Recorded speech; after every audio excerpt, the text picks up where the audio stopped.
Pag-usapan po natin yung mga namatay. Pinagsamantalaan ang krisis ng pandemya, pinabayaan ang ating mga kababayan na magkasakit at mamatay.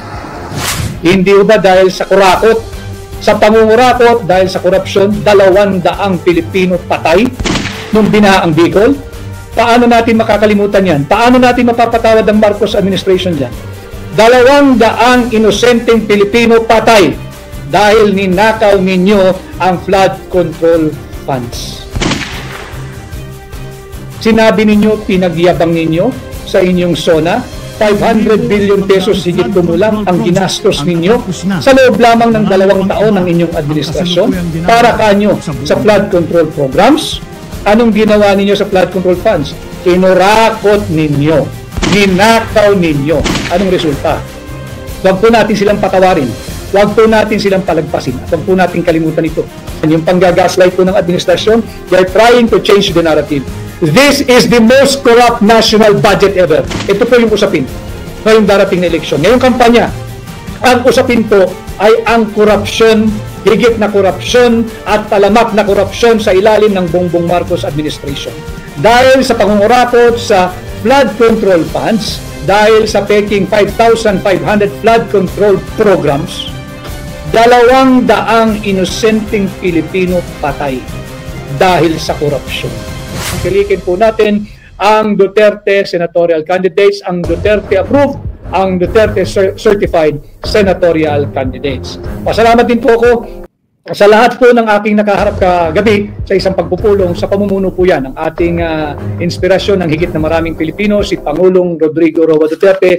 Kami po ay nagharap kagabi sa panimula ng pagbubukas ng unang kampanya para senador ngayong nakalapit na May 12, 2025 election. So yun po ang ating usapin hindi po yung impeachment, diversion po yan. Ito po ay diversionary, they're trying to take away the story from the anomalous, illegal, immoral, unlawful, invalid, unconstitutional 2025 budget. Yan po yung usapin sapagkat napakalaking pera po niyan. 6.325 ang pera nating mga Pilipino, nasa laula po nila. Yan po yung katotohanan, yung panggagaslight po ng administrasyon. They're trying to change the narrative.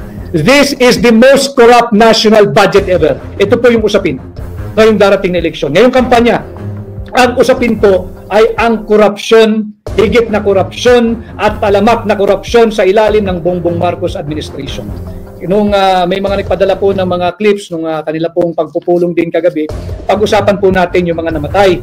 Hindi ba dahil sa kurakot, sa pangungurakot, dahil sa korupsyon, 200 Pilipino patay nung binahaang Bicol?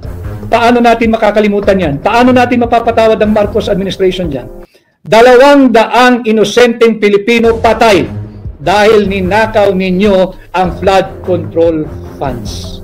Sinabi ninyo, pinagyabang ninyo sa inyong SONA, 500 billion pesos higit kumulang ang ginastos ninyo sa loob lamang ng 2 taon ng inyong administrasyon para kanyo sa flood control programs. Anong ginawa ninyo sa flood control funds? Kinurakot ninyo, ninakaw ninyo. Anong resulta? Huwag po natin silang patawarin.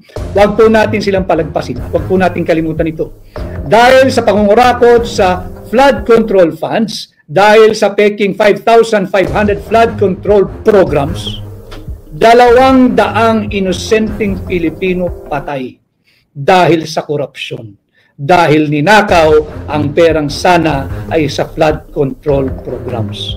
Kung hindi kayo suwapang sa pera, buhay pa siguro ang higit sa nakararami doon sa inosenteng 200 Pilipinong patay dyan sa Bicol. Huwag po natin kalilimutan yan. Huwag natin palagpasin. Huwag tayong magpagaslight. Huwag tayong pumayag for the Marcos administration to change the narrative.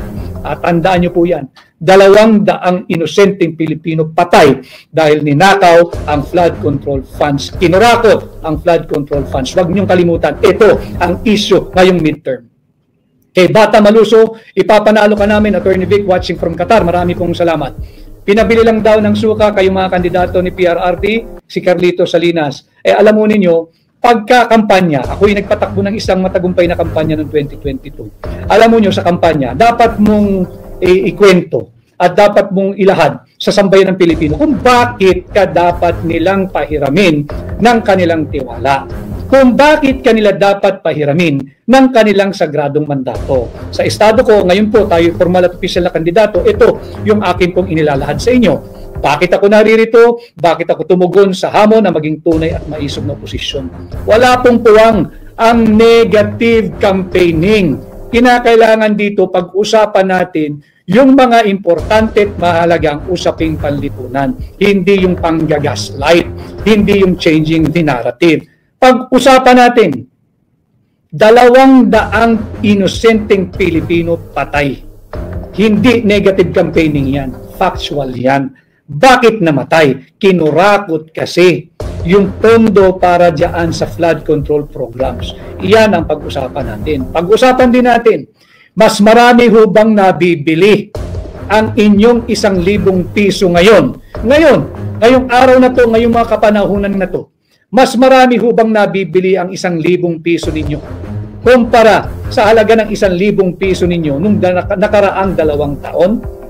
Tingnan po nyo, pag-isipan ninyo. Yan ang ating pag-usapan. Inflation, corruption, unemployment, underemployment, criminality, droga. Yan ang pag-usapan natin. Laganap ang droga. Pag-usapan natin yan, higit po bang mas marami kayong napapamili sa inyong 1,000 piso ngayon kumpara sa dami ng inyong napapamili sa halagang 1,000 nung nakaraang taon? Palalimin pa ho natin, mas marami hubang nabibili ang 1,000 piso ninyo kung ihahambing sa halagang 1,000 nung panahon na ang Pangulo ay si Pangulong Rodrigo Roa Duterte. Ito ho ang usapin, ang ekonomiya. Nasaan ang ating ekonomiya ngayon? Kaya nga itong budget mahalaga because the alpha and the omega of the corruption in our country ay nagmumula dito sa taunang budget. Kaya bilang senador ninyo, pakababantayan natin yan. Babantayan natin taon-taon kung paano pinapasa yung budget. Hindi nalulusot yung mga blanco dyan sa Bicameral Conference Committee report. Masyadong makapangyarihan. Wala naman dapat yan sa cycle ng pagpasa ng budget. At eto nga ho, pati yung kopya ng enrolled bill, wala silang maipakita. Itinuro tayo dyan sa archive section, ang nakita natin, blanco, pati pirma ng Senate President. Blanco, pati yung pirma ng House Speaker. Blanco, yung pirma ng Senate Secretary. Blanco, yung pirma ng Secretary General ng House of Representatives. Blanco, pati yung pirma ng Pangulo. So makikita natin, merong makating kamay na nakialam at naglagay ng halaga dito sa mga patlang. Huwag po kayo mag-alala sapagkat tayo po ay nag-file ng motion diyan po sa Korte Suprema na subpinahan na, ipalabas na yung kopya ng enrolled bill bago na naman magkaroon ng milagro, himala o magic diyan sa mababang kapulungan. Sana ay ilabas na ng Korte Suprema yung subpina, ipag-utos na nila, ilabas yung original copy ng enrolled bill, ilabas yung kopya ng General Appropriations Bill, at ihambing natin ito dito sa final, official, approved, signed, ratified, and filed Bicameral Conference Committee report kung saan nagpapakita 28 items blanco. Ang total na halaga ay 241 billion pesos. Yan ang tunay na usapin. Huwag po tayong papayag magpa-gaslight. Singilin natin ang Bongbong Marcos administration sa napakarami nilang kurakot at korupsyon.